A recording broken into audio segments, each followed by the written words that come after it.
Marco Rubio todavía no es el secretario de Estado hasta que Trump no haga la oferta y él no la acepte. Trump podría echarse para atrás. Todos los congresistas y senadores quienes aseguraron que ya era un hecho lo tienen 100% confirmado. Ya Marco Rubio figuraba como favorito para la vicepresidencia y eso no ocurrió. Pero según Washington Post, Marco Rubio estuvo en Mar-a-Lago este lunes. La duda sobre si será o no el elegido la pone sobre la mesa el medio político, cuando hoy publicó que la noticia del posible nombramiento de Marco Rubio habría provocado una reacción en un grupo cercano a Trump.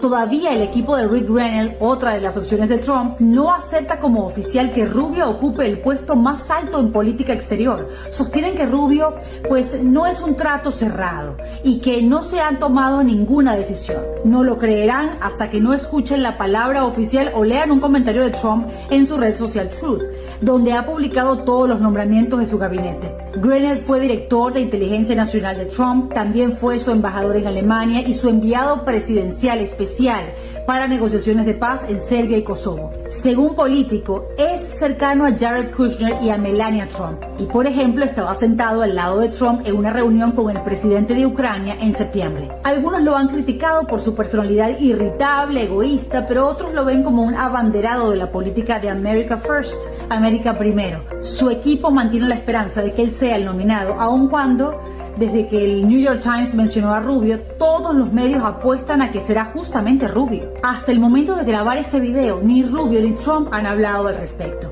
Algunos seguidores de Trump habrían criticado a Rubio por ser demasiado agresivo en decisiones de política exterior, pero otros justo lo consideramos un aliado de nuestras causas por esa razón. Tanto que sabemos que en el régimen de Venezuela andan nerviosos con este posible nombramiento y andan cambiando directores de cuerpos de seguridad tratando de apertrecharse en los más leales posible. Otros, en esta indefinición de quién será el secretario de Estado, andan molestos porque personas desde Mar-a-Lago, la residencia de Trump en Florida, estén filtrando los posibles nombres de los miembros de su gabinete sin respetar la privacidad de Trump o del equipo de transición. Algunos detractores de la llegada de Rubio al Departamento de Estado recuerdan cuando Trump le llamó pequeño Marco y cuando le dijo en aquella campaña que Rubio era un político sobrevalorado.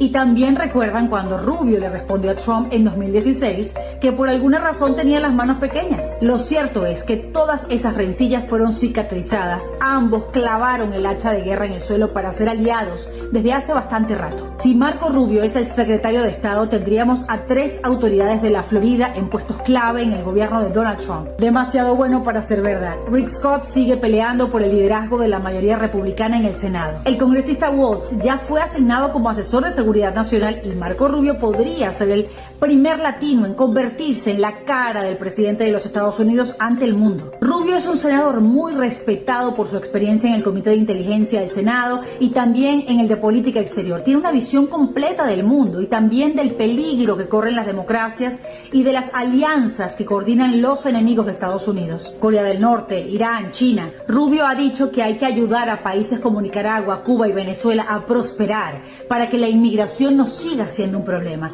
ya que esos migrantes van a querer quedarse en esos países y eso está inevitablemente asociado al rescate de la libertad, de la democracia en esas naciones. Está de acuerdo con ir a la raíz del problema de inmigración, no a la consecuencia como lo ha hecho Biden, que es ya tenerlos aquí en la frontera. Si regresan los derechos a Venezuela, a Nicaragua y a Cuba, Rubio sabe que sus habitantes van a querer volver a su casa. Rubio conoce muy bien al padre de las tiranías en el continente y su manual, a los Castro y ahora a Díaz-Canel. Siento que el senador se lee los papers de su staff, va hondo en los temas de los cuales le toca hablar, estudia, habla con los activistas, con las víctimas, conoce la rutina de los pueblos de los que tiene que conversar. Además, su propia biografía demuestra cómo su familia ha sido víctima del comunismo cuando huyeron de la Revolución Cubana. Ha llamado a Cuba el títere de China, de Irán, de Rusia y no es aislacionista. Entiende que Estados Unidos tiene el deber moral de defender sus intereses, pero mientras apoye también el orden democrático y la justicia en el hemisferio. Le parece que Estados Unidos no ha hecho suficiente para, por ejemplo, ser una alternativa para países que han preferido lidiar con China.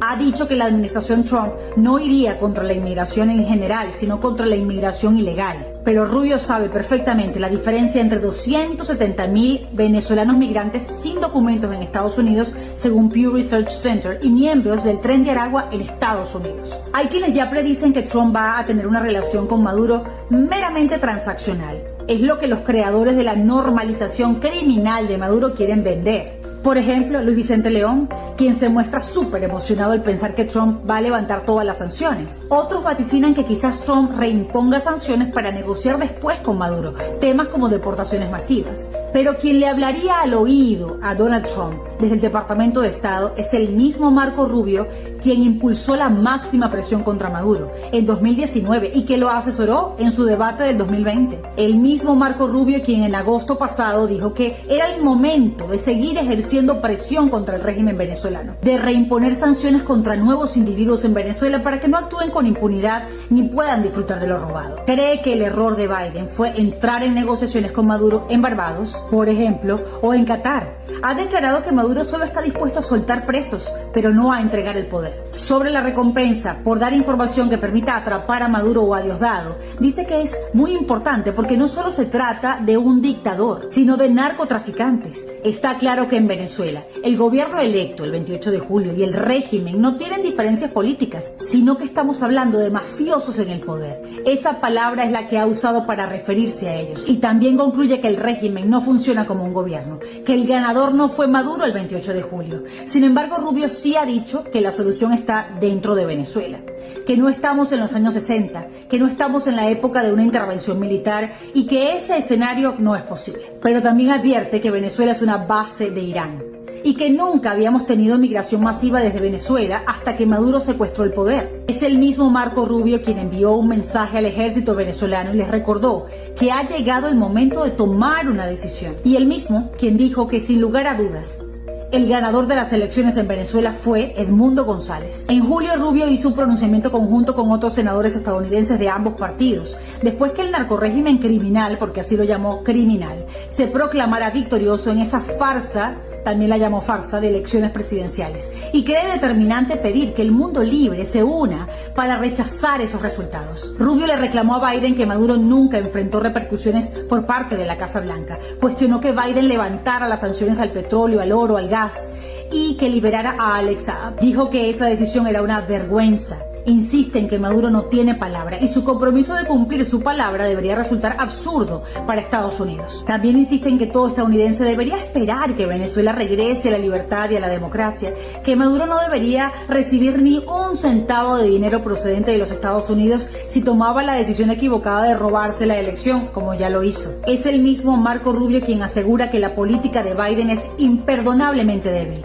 Dijo que ya se había acabado el tiempo de la ingenuidad ante la política de Estados Unidos contra Maduro, que las concesiones de Biden ayudan a Maduro a mantenerse en el poder. También cuestionó el envío secreto de delegaciones de Estados Unidos a reunirse con el régimen en Qatar o en Caracas. Y es verdad, asegura que después de la administración Biden hay más presos políticos en Venezuela. Había alrededor de 270 antes del 28 de julio y ahora estamos hablando de casi 2.000 inocentes. Rubio ha insistido en que el alivio preventivo de las sanciones no cambia el comportamiento de los regímenes autoritarios, en que Maduro ha cometido crímenes atroces para preservar su régimen ilegítimo, ejecuciones extrajudiciales, desapariciones forzadas y también tortura. Incluso ha cuestionado que Biden emitiera una licencia especial para que Chevron continúe proyectos conjuntos con el régimen. El Marco Rubio, quien podría ser secretario de Estado, hasta ahora ha precisado que hay que hacer cumplir la acusación judicial contra Maduro y sus cómplices, esa del 2020, por terrorismo, por corrupción y por narcotráfico. También ha sugerido que el gobierno de Trump expulse a miembros criminales del Tren de Aragua, pero aquí hablo de la advertencia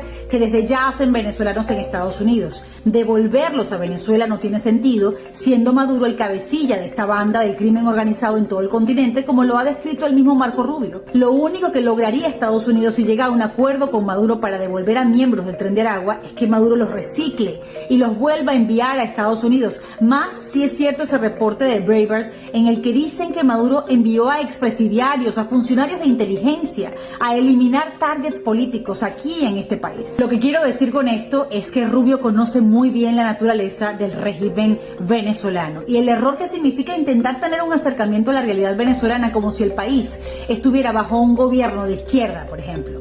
Llegó a decirle a Maduro que había elegido una pelea que no podía ganar contra Estados Unidos, que solo era cuestión de tiempo, que lo único que no sabía era cuánto tiempo tomaría. Porque para Rubio, Maduro es, desde 2019, una amenaza para la región y también para los Estados Unidos. En algún momento no descartó la intervención militar justo por este argumento o enviar tropas a combatir a los carteles mexicanos si se lograba coordinar con el gobierno de ese país. Incluso de Lula da Silva dijo que Estados Unidos necesitaba una política dura contra él por sus amistades con los tiranos de la región y con China. A Petro le dijo que era peligroso convertir un aliado de Estados Unidos, como lo ha sido Colombia, en un aliado de un narcotraficante dictador como Maduro y que negocia con terroristas como el ELN desde una posición de debilidad. Y también lo cuestionó por darle la espalda a Taiwán. Todas las decisiones van a depender de Trump al final, pero este sería el Marco Rubio quien estaría cerca de él si llega al Departamento de Estado. Sin embargo, Rubio también ha tenido una posición de línea más dura contra Putin en el pasado y algunos notan que se ha alineado a la visión de Trump en cuanto a empujar a Ucrania a negociar y poner fin a la guerra, y que tampoco votó a favor de la ley que envía más ayuda militar a Ucrania, entre 60 a 90 mil millones de dólares. Insisten que es Europa la que tiene que liderar Europa, Alemania, Francia, Inglaterra, y no recostarse de Estados Unidos para ese deber. Pero también Rubio dejó claro que quiere que Ucrania, si tiene que entrar en un acuerdo negociado con Putin, como lo dijo a Meet the Press en NBC, pues que sea desde una posición de más fuerza que el Kremlin. A Rubio le llaman el halcón de política exterior por su línea dura contra Cuba, al llamarla títere de los grandes tiranos del mundo, y por su línea dura contra China e Irán. Siempre ha esperado que Estados Unidos sea más radical contra el gigante asiático.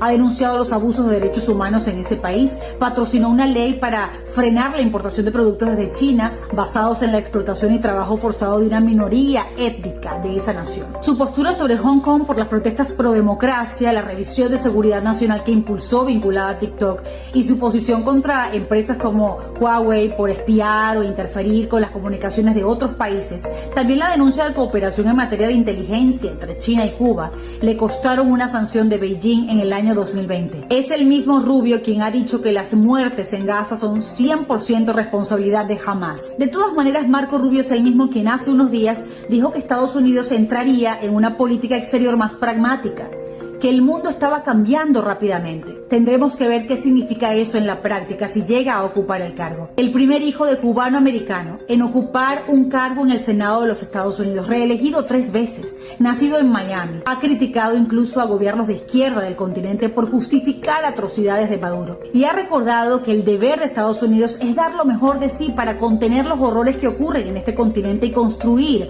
una nueva generación pro Estados Unidos en el hemisferio occidental. Ese mismo Marco Rubio quien hizo campaña por Trump y que representa a una comunidad latina en Estados Unidos que fue crucial para la victoria en estados clave. Rubio sería un hombre cercano a Susie Wiles, designada como la jefa del gabinete de Trump, y ha tenido acceso a información clasificada sobre los crímenes de los tiranos en la región. Esa es la historia del Marco Rubio, quien algunos presumen podría convertirse en el hombre más poderoso después del presidente y vicepresidente de los Estados Unidos. Ahora queda ver qué historia escribirá Marco Rubio desde el Departamento de Estado, si Trump ratifica que es allí donde quiere que continúe su carrera política y finalmente si Rubio dice que sí.